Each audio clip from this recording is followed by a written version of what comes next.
that's when things actually started to get worse in the house. So it was like, I don't know. Like, I don't know if we just started to notice things more.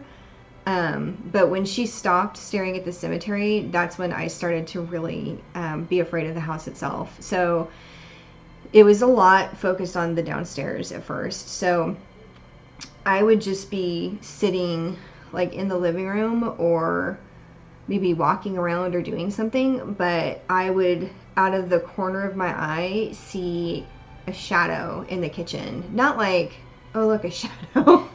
But I would actually like see a shadow moving in the kitchen, and it was small, this big, somewhere in there. So, and my brain translated to, oh, that's just one of the cats, right? Because, we had a black cat, and he passed away the first few days we lived in the house of sudden kidney failure, and that was awful. He had been fine before we started the trip. And he did start to get sick like the last night before we got there, and then he just really quickly declined. And so I don't even think he spent a night in the house. As soon as we got there, we took him to the animal hospital, and they did their best. So anyway, it took a few days, and then he eventually passed. But he was a black cat, and he was beautiful. His name was Nico, and we loved him. But it was just interesting because I didn't see it right away, but when I started seeing the shadow moving in the kitchen and it was vaguely cat-sized, my brain would just be like, oh, that's Nico. And then I would remember that he was gone. But it wasn't like the grief-driven, I'm seeing my cat.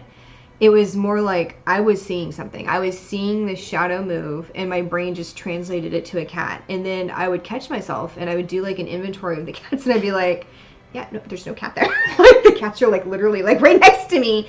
So it wasn't like that grief, I'm seeing my dead cat thing. It wasn't Nico. I'm just going to say that. It was not Nico, but it was like this shadow moving around in the kitchen. So there was just something about that kitchen dining room entrance to the basement area that was just intense. Like, Jeremy kept thinking he felt a presence there. I started to see the shadow. I wouldn't see it all the time.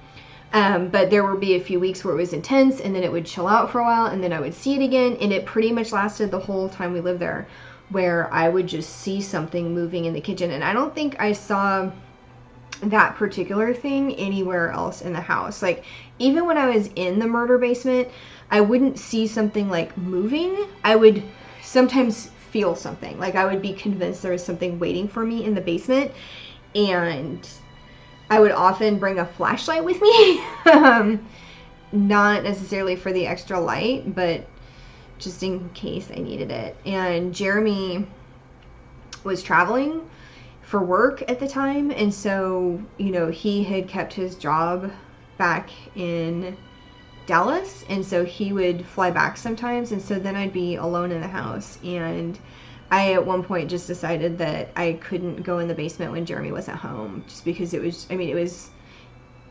just increasingly terrifying. I don't know any other way to explain it. It was awful. Like, I got to a point where I couldn't physically make myself go into the basement, and it just got progressively worse from there. And then we noticed something else about the house within that first month or two time frame that just really weirded us out.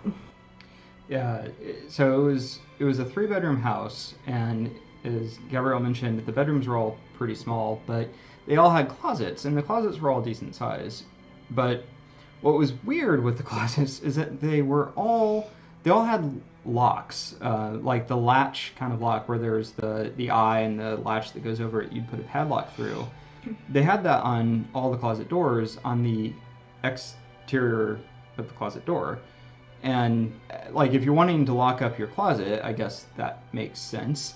But it was just really bizarre that you'd have that on all of the closets.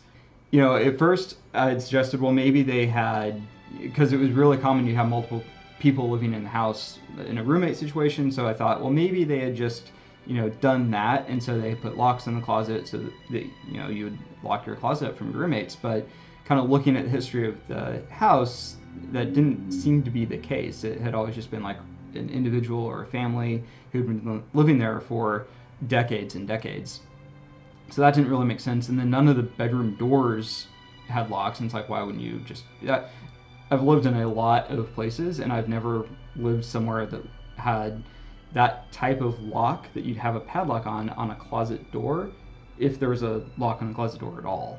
Yeah, we really looked and we could not find any evidence that had been any sort of multi-tenant situation in those houses. We don't think anybody used an Airbnb. We don't think that they sublet it at all. It had been families, and we looked at like the purchase history, and the family that lived there before us and who still owned it and were the landlords. We were going through a property management company, but they were still the owners of the house, and they had a small child. It was them and a small child. Like, they're not subletting it. They're not subletting, especially with all the bedrooms upstairs in close proximity like that. Yeah. And to Jeremy's point, if you're subletting like that, a lot of times, for privacy, or if you're doing an Airbnb, you put the locks on your bedroom door, not the closet specifically. And I mean, I can't tell you how much it horrified me. Like, it was just like immediately, like, I was obsessed with the closets. Like, I was absolutely obsessed with the closets, and I did not think the attic access was unrelated. And I read horror stories, so obviously I've got like a vivid horror imagination. But this was the kind of thing that I don't write about, and because it is so horrible to me. But I kept picturing that they were locking children in these closets, because the only reason you would have a latch like that with a padlock, to me, it felt like they were keeping something in, not that they were trying to keep somebody from getting into the closet. It didn't at all feel like a privacy thing. And those latches were up high. They were up high. They were up high where if you have children and anyway, it was awful to me. And the whole access thing to the attic, so in our lease, this struck me right away, was that even before we noticed the closet thing, in the lease there was a clause that we were not to attempt to get into the attic space whatsoever. And I was like, what? Like, and it didn't say like for safety reasons, it didn't say anything. And I didn't think that it was that the owners of the house had things stored in the attic, because they had actually blocked off the attic access in the closets. Like, it was like, I don't know how to, like, board it up. It was boarded up, and there, in the master closet, there was the attic access, and it was also padlocked. It was locked. Yeah. And so I just didn't think, and I don't know what you thought, but I did not think that they were storing things in the attic. Yeah, like, that would be the reasonable explanation for why you might have your tenants not go in the attic, but that's also just really odd. And maybe it's just me personally. I wouldn't want to store my stuff in a house that someone else is going to be living in. Yeah, because you don't have access to it. Right. Right? Like, you're going to get a storage unit. And then they had stuff in the basement that was for, like, the care of the house, like if they were using it as a rental property. So there was extra paint in the basement. There was extra tiles for the bathroom floor in the basement. So all the stuff you would use to, like, touch up the house between tenants was in the basement. And so that wasn't what was in the attic. And like we're saying, like, you wouldn't, yeah, that's a really good point, Jeremy. You would not keep your, like, Christmas decorations in the attic of this house that you can't get into because someone's living in it. Like, right. What the hell is in the attic, right? So I just kept picturing, and by this time I was freaked out about the house, right? Like, so that was my go-to, was that there was something really horrible in the attic, or something really horrible that had happened in the attic. So I was like, in my head, I kept trying not to think of this, and I was trying not to get too obsessed about it, but I just kept thinking, there's something in the attic that they're trying to keep in the attic and not let in the bedrooms. And that's why we're not supposed to go up there, and that's why those closets had those, like, padlockable latches on them. And you might think that was crazy, but and Jeremy, by the way, never fully thought this is all me. I don't think Jeremy ever thought that, but I was convinced that they were either locking children in those closets, maybe not the owners, right? Maybe those latches were old, so maybe it was not the owners. But yeah, something horrible happened in those closets and or in the attic. Like, you cannot convince me otherwise. Like, why did they not take them off? Like, I just don't understand why the padlock latches were still there. Like, it was, I'm speechless, and I'm never speechless. Like, I literally, it was one of the most horrible things about the house to me. It was worse than the murder basement. And that's a lot. Yeah. That's saying a lot. Yeah. I was just really freaked out. And what's worse, or I don't know why I'm saying it's worse, because it feels worse now, but at the time it made total sense.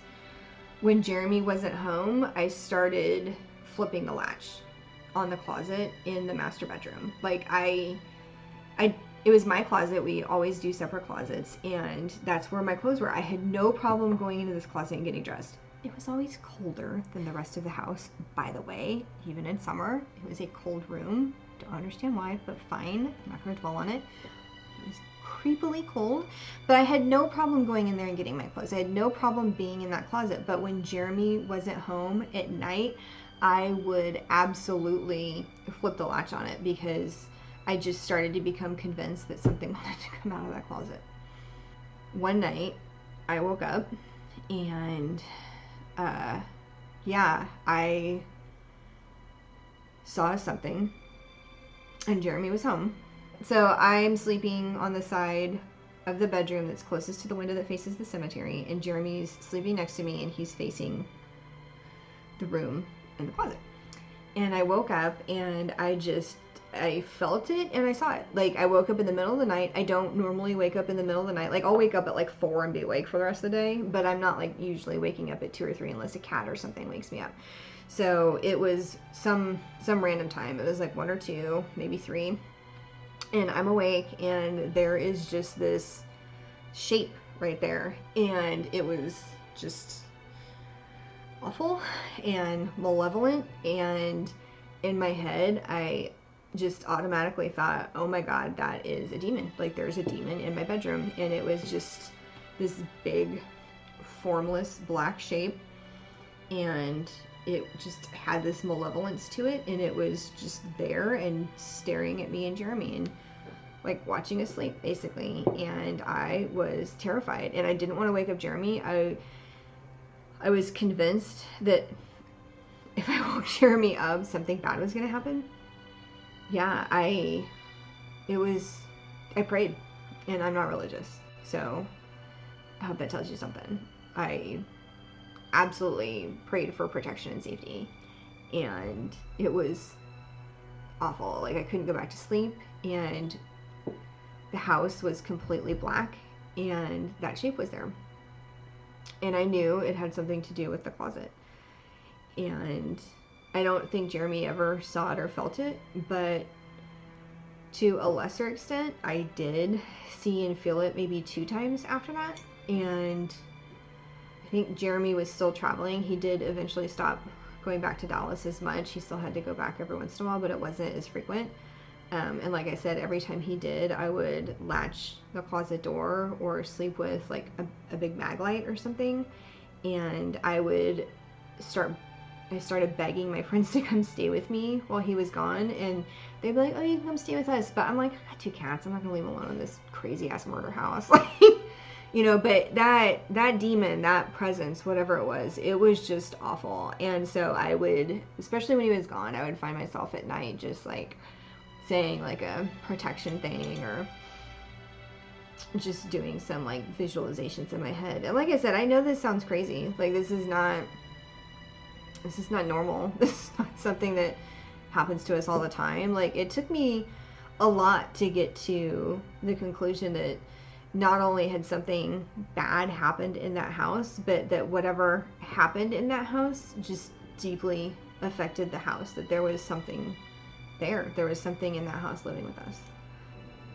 You know, I know everybody talks about how the weather in Portland is depressing. And we were kind of over the rain by the time that we were done and we moved back. But the other thing that was weird was it was almost like the presence in the house was affecting us. Like, that's all I can say. Jeremy was working from home and he was in the house a lot, and he was just becoming more and more irritable, and he was just getting into a darker and darker place. And it was almost like there was this like miasma in the house that was starting to like seep in and affect us. Yeah, and I could feel it, just a weight, and you know, I was working from home, so I was in the house all the time, but it was I worked from home quite a bit when I was in Dallas as well, and it, you know, has a feeling of, you know, if you don't go into the office every day, it can kind of get weighing, but this was very different. It was a very different weight and feeling working from home there in Portland than it was when I was working from home, like in our house or in our high rise that we had in Dallas. And it really was like I started to get much more depressed and very irritable and was just angry all the time at that point. And Jeremy's not an angry person. Like, he's just not. That's just not part of his makeup, right? Like, I'm fiery and passionate, and if one of us is going to get mad, it's usually going to be me. And so for him to be so, like, just irritable and agitated and angry was just, you know, something was affecting him. And it was affecting him so much that things he loved doing, he just didn't. And you're going to be like, Gabby, that is seriously a hallmark of depression. I get that, but I can't explain it. Like, you know, Jeremy loves getting out of the house and running errands, and he was just so on edge. Like, he hated going anywhere in Portland, and it was stuff that we had moved to Portland for, you know, and it just got to the point where he just didn't want to do it anymore because he would get so angry. And again, that's not his go-to, right? Like, his go-to is not anger. That's mine. And so that was just weird too.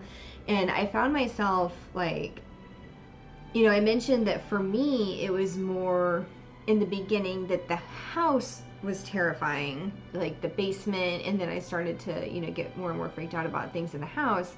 And then it got to the point where I didn't feel safe anywhere in Portland. Like, I had this account dinner with our account team out at my client, and it was at this for Portland very posh restaurant, and we had to park. It wasn't even truly downtown, it was like the edges of downtown, and everything was terrifying to me. Like, just, am I gonna get mugged at the parking meter? Like, everything took on this like really sinister effect. Like, everything just seemed sinister. Like, things that had been beautiful just weren't. Like, everything, it was like a creeping darkness. Like, that's all I'm gonna say. It was like a creeping darkness of the mind, and we both felt it. We just felt it very differently. Like, Jeremy started to get to this dark place at home. He didn't want to go anywhere, and then I had to go places because, you know, I was working outside the home. I had a client. I had to do stuff at the office, and, you know, but I just didn't feel safe anywhere in Portland anymore. I just didn't feel safe. And I know that there's more crime there distributed throughout the city than what we're used to here in DFW, but that wasn't all of it. Like, I think it was just that the feeling of not being safe in the house just started to extend. Like, it just started to spread. Home is the one place that you usually feel the safest, or at the very least you should feel the safest. And when you don't feel safe at home, that really does start to creep into the view of everything. Suddenly everything seems unsafe, regardless of whether or not it actually is. In some cases it really wasn't, but in other cases, like you said, it went from something that was beautiful and that we had moved to Portland to experience, and those things started to feel unsafe as well.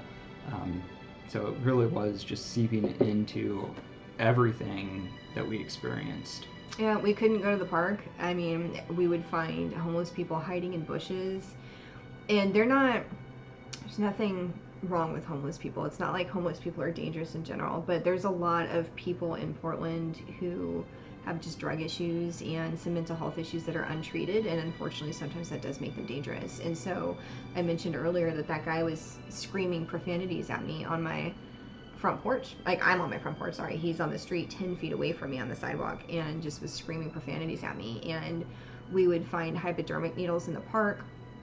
We would go to Forest Park, which is just beautiful, and we would find just camps there with, again, needles and like human feces and everything.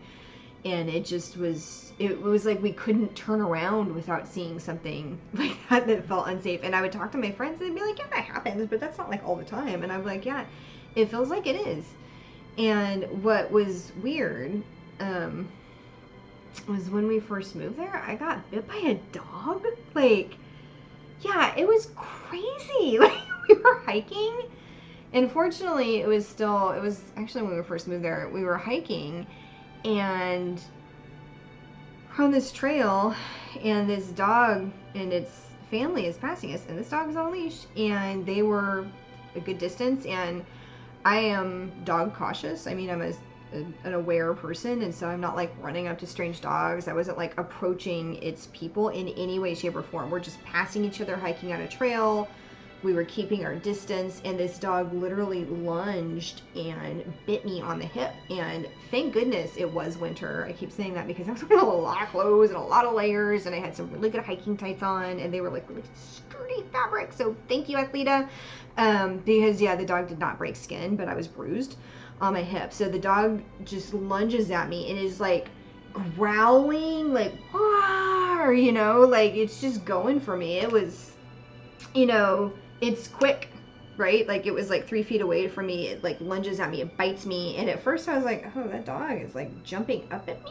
Like, is it like, hey? And like quickly, no, it's not hey. And then it bites me, and then I'm like swatting at it to get it off me. And its owners, because it was still on a leash, like are yanking it back by the leash. And they walk like a few feet off, and we walk like a few feet away. So like there's multiple feet separating us, and we're like regrouping, and I'm like, yeah, that was crazy. Like, are you kidding me? There's like so many dogs in Portland, and it's not like there's not dogs in Dallas, right? We live next to a dog park right now. Like, I've never had a dog attack me.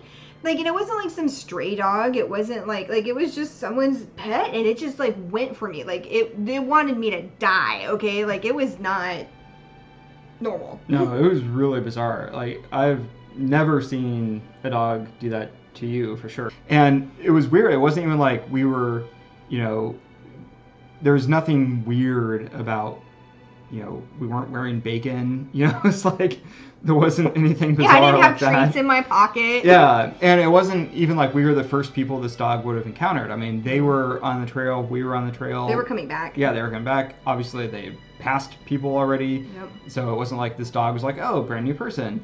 It was just very, very Yeah, it wasn't like odd. stranger. Yeah. Yeah, it was all crazy. So I was shocked.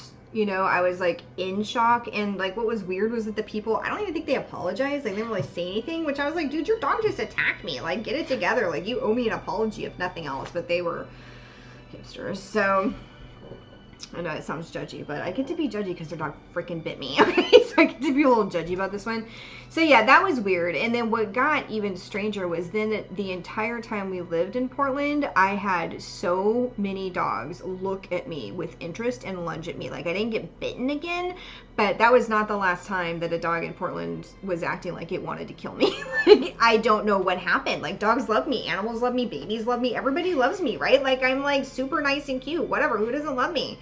But these dogs in Portland, it was insane after that. After that, it didn't happen before that, okay? So after that dog bit me, it was like the dog mafia was after me or something. So it got to the point where when we would walk anywhere, Jeremy would come around, and if there was someone approaching, and just always be between me and the dog just in case. But yeah, it was weird. It was really, really, really weird. And so just like I said, that feeling of not being safe just kept like extending and extending and extending. And so I went from being afraid of the house to being afraid in the house and being afraid outside the house. Like, I was constantly afraid that, you know, profanity screaming dude was gonna like bust into our house. And it happened, right? I mean, there was a lot of incidental violence that happened in Portland and in the area. It wasn't, and like I said, someone keyed my car. Like, there was just a lot of things that just it was just too much. It just seemed like a lot. It just didn't seem like coincidences. It just was a lot when you put it all together. I'm just like, and I would tell my friends who live there, and they'd be like, none of this stuff happens to me.